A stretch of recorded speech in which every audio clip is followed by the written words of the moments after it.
building value is what we're talking about here. Yeah. If you build value, people want to work with you. If you build value, people in your organization will do more than if you don't.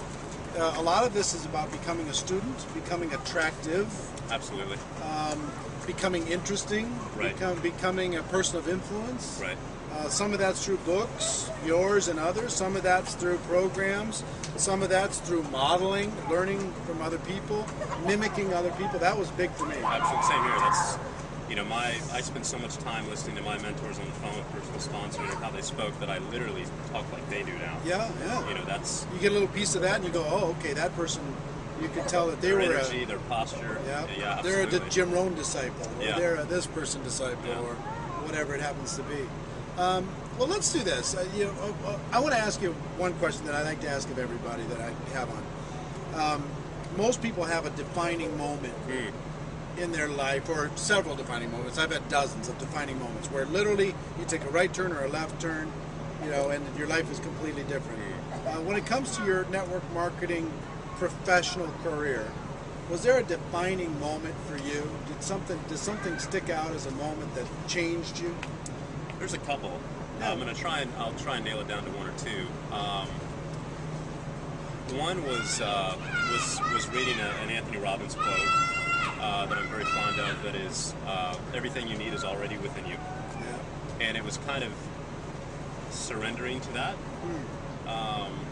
and to realize that is actually true. Everything you need is already within you. Yeah, to do whatever you want. And we all think that there's outside influences around us that are keeping us in the box. There's with tools, other people. but there's nothing holding you back. Right. Yeah. So it was really internalizing that and surrendering to that. And then the other would be, in Dallas, probably the lowest point in my life in this process. Been in the industry 5-6 years.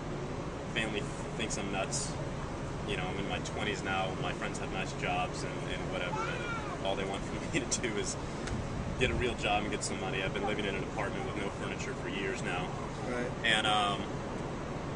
And it was just driving home on the highway, right here, 70, 71, 77 in Dallas, and just, breakdown. And in the car, and just, extremely emotional time. And it's like, you know what, I can't take this anymore, stress level wise. Tell me what happened in the car, because I had an almost identical experience. I mean, that was it. It's like the pressure. I put so much pressure on myself for so many years with no results to show for it, that I was just, an emotional breakdown, just yelling, crying, whatever. And I was mad at God. I was like, come on, give this kid a break. Oh, I was pissed. God was really actually, some of God's greatest gifts are unanswered prayers, and the unanswered prayer for me was I had to work on me. But anyway, so now the end result of that is like did you pull over? No, I didn't need to was just pull kind over. of I was probably stuck in traffic, Okay. but the end result of that was that I kind of let the emotional pressure that I put on myself go, and I just said, oh well, I'm just gonna, I'm just gonna keep trying it, and if I get results, great. If I don't, great, whatever. But I took all that pressure off of myself, and at that point, that really had a huge change, because now when I talk to prospects, I didn't care if they joined me or not anymore. It's so important to emotionally detach. I'm just like, I don't, you know what? I'm so over this now. I'm gonna kill myself or get a heart attack if I keep putting this pressure on me. So it's like I just don't give a shit. Right. And on the people when I talked on the phone, it's like, hey, this is what it is. If you don't like it, or that's when I started saying, you're probably not right for me. When I started giving myself permission to say no to them. Say no to them, and then all of a sudden you have the power. And that little that I know is a whole part of the attraction marketing thing. Is one of the best things you can do is let the prospect know that I don't care if you join me or not. This isn't about me making a sale. This is about me deciding that I'm going to spend my time with you. Yeah.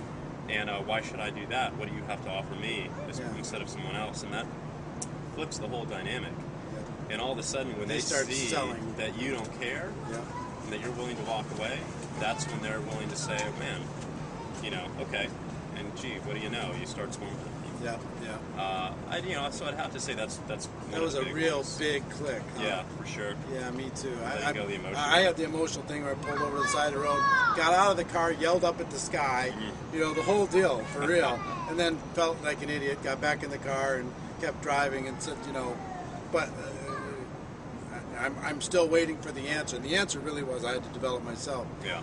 But I will tell you, getting to the point where you can emotionally detach from an outcome when you talk to a prospect and flip the dynamic Yeah. and say, what do you have to offer this organization versus Right. selling yourself to them constantly Yeah.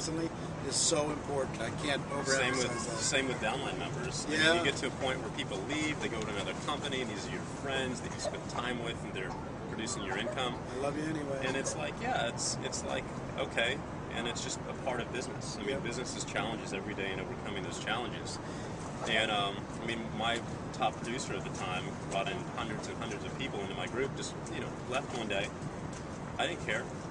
It doesn't matter because it's not going to change the long-term end result. And if you're not willing to deal with the little challenges, and that was a big one. It didn't and end the roll with friendship, punches. probably. No, right? no, not at all. It's just like, hey, good, but it didn't change. I wasn't emotionally attached to the process, and I can't tell you, you've been the same way. How many big leaders you've talked to since then that you could have expressed an interest in working with you in your business?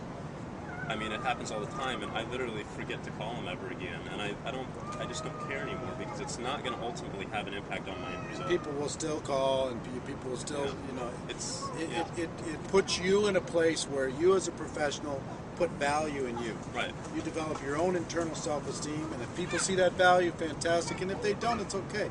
That's their journey. Right. Once you can get there, you can get really powerful, can't you? Right. Yeah. All right.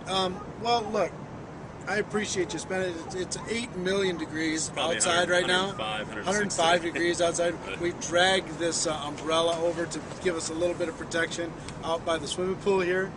So Mike's gracious enough to do this, and he's got to go pick up his bride here in a little bit.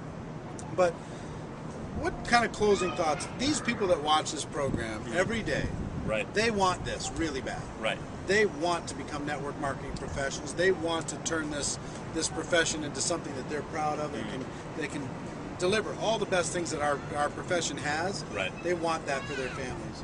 What would you, as they're reinventing themselves and they're developing, they're learning these skills, what kind of advice, kind of in closing comments, would you offer to them?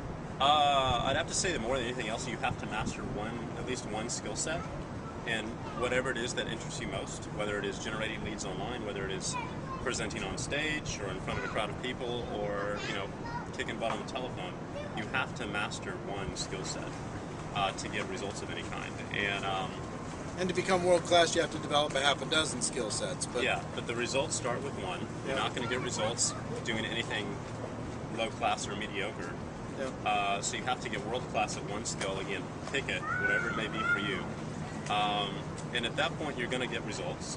And when you're getting results, that's just going to compound into each other and kind of roll and give you momentum, and you just continue to develop from that process. So, if you're not sponsoring people and if you're not building an organization right now, it's because you don't have any value to offer anybody. And that sounds like a crappy thing to hear, but that is the truth. If you're having trouble sponsoring people, it means they don't see any value in working with you.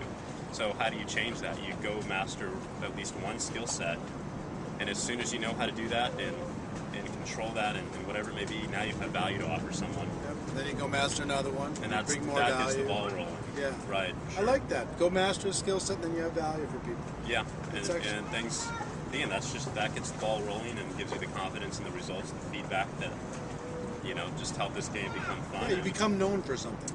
Sure. Yeah, Yeah, I like sure. it. Yeah. All right, well, Mike, thank you so much. Yeah, this is For great. Thanks, offering Eric. offering a little value to the Network Marketing Pro community. Yeah. I appreciate your continued support of the profession.